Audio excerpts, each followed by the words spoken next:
Kamusta mga boss? Welcome sa aking munting channel, ang Kanta Kwento. Ngayon, pag-uusapan natin ang kasikatan ng family band na Mission Souls at ng couple sequencer band na Sweet Notes Music. Gaano na ba sila kasikat? Yan ang ating tampok na kwentuhan ngayong araw, mula sa kanilang simula hanggang sa pagkakaroon ng kasikatan sa industriya ng musika. Bago tayo magsimula, kung ikaw ay bagong salta sa ating channel, hihilingin ko lang ang iyong suporta sa pamamagitan ng pag-like at pag-subscribe. Huwag kalimutan ding bisitahin ang ating Facebook page. Ipaabot mo rin sana sa akin kung saan ka ngayon upang malaman ko kung gaano kalawak ang kwentuhan natin ito. Maraming salamat! Simulan natin sa Sweet Notes Music. Ang mag-asawang BJ at Charlotte ay agad na umani ng atensyon mula sa mga netizen dahil sa kanilang angking talento at magandang boses. Malamang kahit sino ay mapapahanga sa mga cover nilang ito at hindi nakakagulat na libu-libong tao ang bumuhos ng suporta sa kanilang mga awit. Mula sa mga panahong halos wala pa silang viewers, ngayon sila ay isa sa mga pinakamahal na performers sa mga events. Noong December 20, nag-release sila ng isang nakaka-LSS na original song na pinamagatang Dito Ka Lang na talagang pumukaw sa puso ng kanilang mga tagahanga.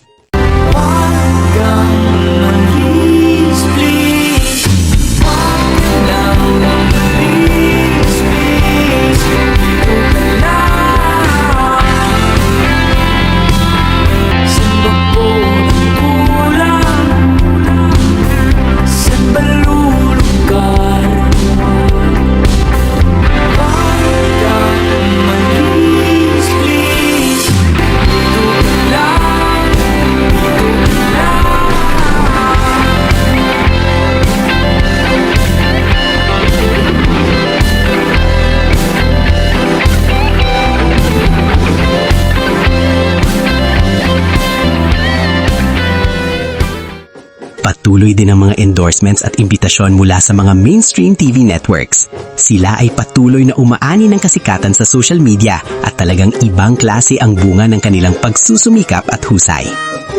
Ngayon naman, tingnan natin ang family band Mission Souls o ang Pamilyang Alipio.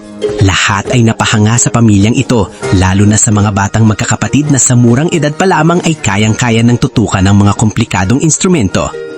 Mula sa mga sikat na piraso gaya ng Sweet Child of Mine,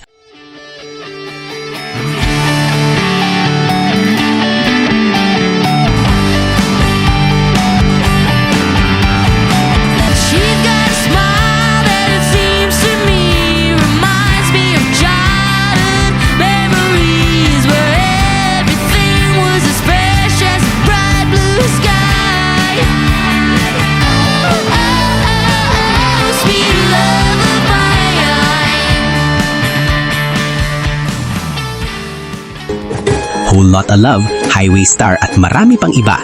Agad nilang nahatak ang atensyon ng maraming tao, pati na rin ng mga banyagang vocal coach at band member.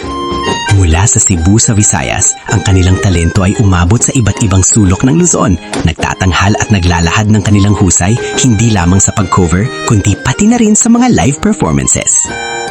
Ang pamilyang ito nakaka-inspire at nasaksihan ko nga ang dami ng audience na naaakit sa kanilang pagtatanghal. Bata man o tanda, lahat ay sabik na makinig sa kanila.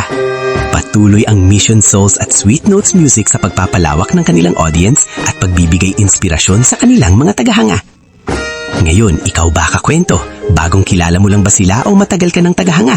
I-share mo naman ang iyong kwento tungkol sa dalawang bandang ito sa comment section. Ako'y sobrang interesado sa inyong mga kwento.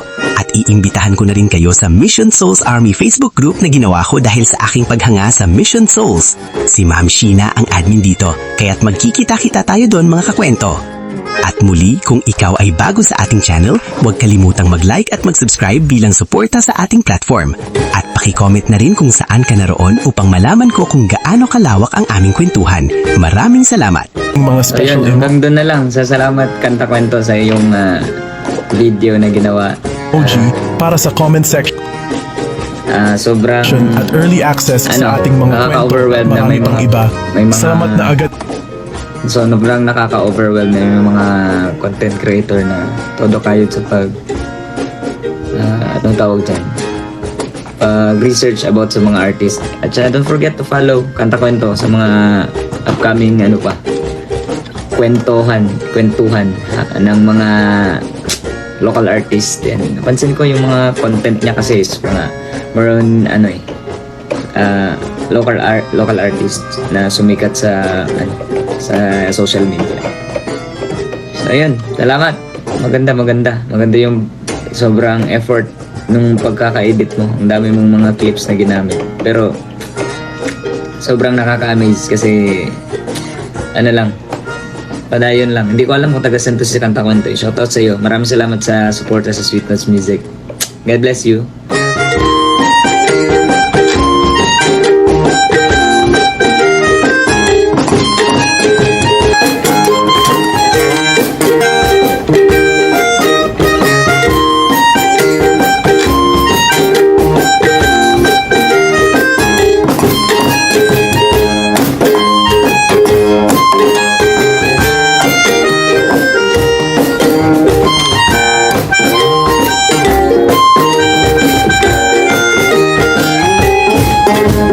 You will get a sentimental feel when you hear me rocking around the Christmas tree. Have a happy holiday.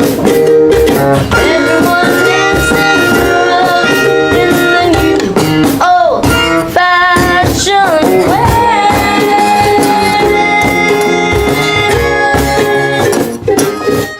At saan na makakakwento ay mag-join kayo sa ating membership.